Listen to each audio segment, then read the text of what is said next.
तो ऋषियों ने कुछ मार्ग बताए हैं। महर्षि घिरंड ने घिरंड संहिता में सप्त साधन मुक्ति के मार्ग के विषय में बताया है। षट कर्मणा शोधनम च आसनेन भवेत् दृढ़म्, मुद्रया स्थिरता च प्रत्याहारेण धीरता।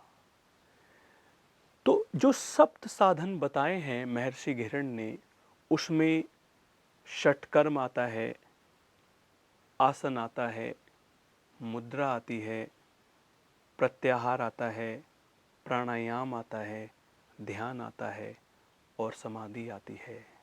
समाधि नाम निर्लिप्तम च मुक्तिरेव न संशयः, मुक्तिरेव न संशयः। षट कर्म क्या करते हैं? षट माने 6, कर्म माने क्रियाएं। 6 क्रियाएं, बेसिकली जो ये 6 क्रियाएं हैं, ये शुद्धिकरण की क्रिया है, यानी कि डिटॉक्सिफिकेशन की क्रियाएं हैं। जैसे हम प्रतिदिन रोज नहाते हैं, रगड़ रगड़ के नहाते हैं, बल्कि आजकल तो पार्लर में जाते हैं, वहाँ पैरों को घिसवाते हैं, कुछ बाहर से अंदर से सब घिसवाते हैं, तो दैट इज़ फाइन। लेकिन अंदर का क्या? क्या कभी हमने अंदर के विषय में सोचा? नहीं सोचा। बाहर जो हम भोजन कर रहे हैं, भोजन आजकल इतना शुद्ध रह नहीं गया है। हर चीज़ में मिलावट का दौर चल रहा है। हर चीज़ जो है केमिकली ग्रो हुई हो रही है, तो उसका तो शरीर पर कुछ ना कुछ असर पड़ेगा हमें, हमारे। तो क्या हमने कभी अपने शरीर को अंदर से धोया? नहीं। तो षट कर्म के माध्यम से हम अपने शरीर को आंतरिक रूप से भी क्लीन कर सकते हैं। कमाल की बात है ना? मुझे बताएं, किस विषय में, किस चिकित्सा पद्धति में इतना गजब का विषय, इतनी गजब की जो एप्लीकेशन है, वो कहाँ पर है? सिर्फ योग में। योग कहता है कि जिस प्रकार से आप बाह्य रूप से अपने आप को साफ रखते हैं, आंतरिक रूप से भी आपको उतना ही साफ रखना चाहिए। तो इसलिए ऋषियों ने 6 क्रियाओं को निर्मित किया। उन 6 क्रियाओं में षटकर्म, नेति, धोती, बस्ती, नोली, त्राटक और कपालभाति, ये 5 डिटॉक्सिफिकेशन प्रोसेसेस होते हैं। और अगर हम इनमें से अगर सारे नहीं, तो अगर हम 2-3 भी करते हैं और रेगुलर बेस पे या थोड़े थोड़े गैप करके भी करते हैं, तो हमारा जो आंतरिक शरीर है वो क्लीन रहे। और जब आंतरिक शरीर क्लीन रहता है, तो जो सर्कुलेशन है ब्लड का, वो प्रॉपर रहेगा। जो बॉडी के अंदर जो हम खाना भोजन करते हैं, भोजन से जो न्यूट्रिएंट्स हैं, जो ब्लड के माध्यम से इस पूरे सेल्स को पहुंचते हैं, एक एक मांसपेशी को पहुंचते हैं, जॉइंट्स को पहुंचते हैं, बोन्स को, मसल्स को पहुंचते हैं, सेल्स को पहुंचते हैं, वो प्रॉपर पहुंच जाएगा अगर हम अंदर की क्लीनिंग रखेंगे। तो जैसे कि मैंने बताया कि षटकर्म में पहला है नेति। नेति एक एक ऐसा प्रोसेस है, एक ऐसी प्रैक्टिस है जिससे हम अपने पूरे नेज़ल पैसेज को क्लीन कर देते हैं। हमारे नोज़ के अंदर, हमारे चीक्स के पीछे, फोरहेड के पीछे जो साइनस कैविटीज़ हैं, उन साइनस कैविटीज़ में जो पोल्यूटेंट्स स्टोर हो जाते हैं, जम जाते हैं, उनको वहाँ से क्लीन कर दिया जाता है। अब सोचिए, अगर हम नीति करते हैं थोड़े थोड़े समय के अंतराल पर, तो क्या हमें कोई सर दर्द होगा? क्या हमें कोई माइग्रेन होगा? क्या हमें कोई कोल्ड कफ की समस्या होगी? बहुत कम हो जाएगी, घट जाएगी जो फ्रीक्वेंसी है।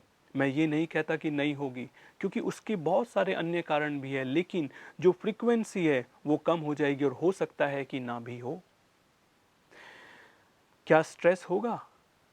क्योंकि नीति, देखिए, योग की जो क्रियाएं हैं, मैंने इससे पहले जो कहा कि योग जो है वो रोग पर कार्य नहीं करता, वो तो समस्त व्यक्तित्व पर कार्य करता है। तो उसमें मन भी आता है, उसमें भावनाएं भी आती है, उसमें शरीर भी आता है। तो जब हम नेति करते हैं तो उससे जो मेंटल ब्लॉकेज है, और मेंटल ब्लॉकेज से, मेंटल स्ट्रेस से, जो ये स्थान हमेशा जो गर्मा गर्मी यहाँ रहती है, जो गर्माहट यहाँ माथे पर रहती है, ब्रेन के अंदर रहती है, due to any economical pressure, social pressure, family pressure, जो दिमाग पर हमेशा स्ट्रेस छाया रहता है, उस स्ट्रेस को बहुत हद तक करने में नीति का स्थान बहुत ऊंचा है। नीति से हम उस पर बहुत ज़बरदस्त तरीके से उस पर असर डाल सकते हैं। इसके बाद धोती, धोती अर्थात धोना। धुन क्या धो रहे हैं? एक तो हमारी फूड पाइप है, और फूड पाइप के बाद स्टमक है, और फिर इंटेस्टाइन है, आते हैं। अब आप सोचिए कि छोटा सा पेट है, और इस पेट के अंदर 22 फीट लंबी आते हैं, 22 फीट लंबी। आप जरा नापिए एक बार 22 फीट को, अपने जहां आप बैठे हैं, आप 22 फीट देखिए कितना होता है। और वो किस तरीके से, मैं तो कभी कभी परमात्मा की दी हुई, बनाई हुई इस अद्भुत क्रिएशन को देखकर मैं आश्चर्यचकित हो जाता हूँ, कभी कभी आनंदित हो जाता हूँ। देखिए, भावनाओं से मेरे गूज़बम्स आ गए हैं। प्रकृति, परमात्मा ने इतना गजब तरीके से इस शरीर को निर्मित किया है, मैं उसकी क्रिएशन को देखकर आश्चर्यचकित हो जाता हूँ। धन्य है प्रभु। इतने से पेट के अंदर वो आते, और इंसान भरे जा रहा है उनमें। घरों में किचन शांत नहीं होती, किचन जो है वो चलती रहती है। अब ये खा लो जी, अब ये खा लो जी, अब ये खा लो, ये बना दूं, बच्चों के लिए ये बना दूं, बड़ों के लिए ये बना दूं। हर टाइम किचन चलती रहती है। एक आदमी 24 घंटे, मैं 24 घंटे इसलिए कह रहा हूँ कि 2-2, 3-3 बजे तक, 4-4 बजे तक, 5-5 बजे तक खाना चलता रहता है। 24 आवर्स आदमी, इंसान जो है, चलता रहता है। इस शरीर पर कितना जुल्म आपने किया हुआ है, सोचिए जरा, गहराई से सोचिएगा। योग जो है वो लिखावट का विषय नहीं, योग है अनुभव का विषय, योग है प्रैक्टिकल का विषय। आप जरा इसको गंभीरता से लीजिए, और अगर जीवन में ऐसा हो रहा है तो तैयार हो जाइए। हो सकता है आज, हो सकता है कल, नहीं तो परसों रोगों का स्वागत करने के लिए।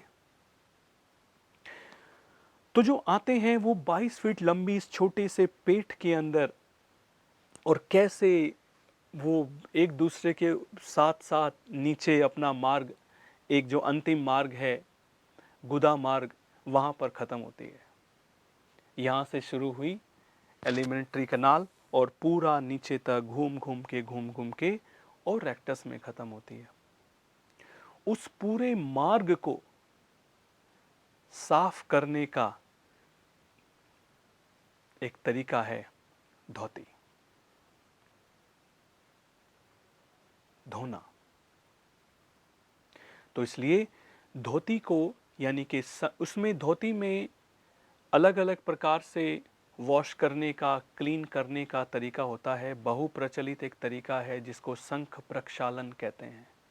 तो शंख प्रक्षालन या वस्त्र धोती या दंड धोती भी हमें अपने किसी एक्सपर्ट से, गुरु के सानिध्य में सीख लेना चाहिए, क्योंकि जितना भी जो वेस्ट है या एसिड है, वो सारा का सारा एसिड बाहर निकल जाता है, और जो जमा हुआ गंध है वो गंध भी बाहर निकल जाता है। जो बरसों से गंध जमा हुआ होता है, वो बरसों का गंध, जमा हुआ गंध भी बाहर निकल जाता है। आंतों की शक्ति पुनः वापस आ जाती है। आंतें खुश हो जाती है, आनंदित हो जाती है, सुकून आ जाता है। नहीं तो आंतें स्ट्रेस में है, ब्रेन स्ट्रेस में है कि ये बुद्धू इंसान समझता ही नहीं। अरे खाने का भी कोई समय निर्धारित है, ये नहीं कि कभी भी खा लो और कुछ भी खा लो। और अगर ऐसा है तो तैयार हो जाएं, अगला नंबर हमारा है। ये शरीर खाने से निर्मित है, ये शरीर भोजन से बना है। तो जब हम भोजन करते हैं तो अगर, और भोजन का पाचन होता है पेट के अंदर, आंतों के अंदर, अगर आंतें ही हमारी अच्छा बेहतर कार्य नहीं कर रही, अगर आंतें ही पहले से गंध से भरी हुई है, तो क्या हम उस भोजन को ढंग से पचा पाएंगे? और क्या वो भोजन अच्छे से हमें ऊर्जा को दे पाएगा? क्या वो भोजन को शरीर बेहतर तरीके से यूटिलाइज कर पाएगा? नहीं कर पाएगा। आप न्यूट्रिशन तो खाएंगे, लेकिन न्यूट्रिशन बॉडी में लगेगा नहीं, वो एज इट इज सिस्टम से बाहर आ जाएगा। क्योंकि आंतों की शक्ति, आंतों के अंदर उस न्यूट्रिएंट्स को खींचने की, रिसीव करने की शक्ति हम खो बैठे हैं। तो इसलिए धोती का स्थान बहुत ऊंचा है, वो हमारे इंटेस्टाइनल सारे ट्रैक को क्लीन कर देती है और आंतों की शक्ति को दोबारा पुनः जागृत करके हमें भोजन से मिलने वाला जो न्यूट्रिएंट्स हैं, जो नरिशमेंट है, वो पूरे शरीर में पहुंचा देती है और पूरा शरीर जो है वो आनंदित हो जाता है। और कॉन्स्टिपेशन जैसे रोग, और कॉन्स्टिपेशन एक ऐसा रोग है, कॉन्स्टिपेशन से फिर आगे लीवर के रोग, कॉन्स्टिपेशन से आगे फिर इंटेस्टाइन के रोग, अल्सर्स के रोग, मधुमेह यानी कि डायबिटीज़ के रोग, कॉन्स्टिपेशन से ही बीपी के रोग, ये धीरे धीरे धीरे धीरे एक श्रृंखलाबद्ध चलते जाते हैं। और इंसान क्या करता है फिर? इंसान क्या करेगा? डायबिटीज़ हो गया, डायबिटीज़ की दवाई लेना शुरू करेगा। अल्सर हो गया, इंटेस्टाइन अल्सर की दवाई लेना शुरू करेगा। बीपी हो गया, बीपी की दवाई लेना शुरू करेगा। अरे आप उसकी जड़ में जा ही नहीं रहे हैं, आप ऊपरा ऊपरी इलाज करने में लगे हुए हैं, और इलाज तो होगा नहीं, ये तो सच है। तो इसलिए धोती को अपने जीवन में जरूर से जरूर डालें और आंतों की शक्ति को पुनः जागृत करें, ताकि वो भोजन से भोजन की शक्ति को ले पाए और पूरे शरीर में उस शक्ति को फैला पाए।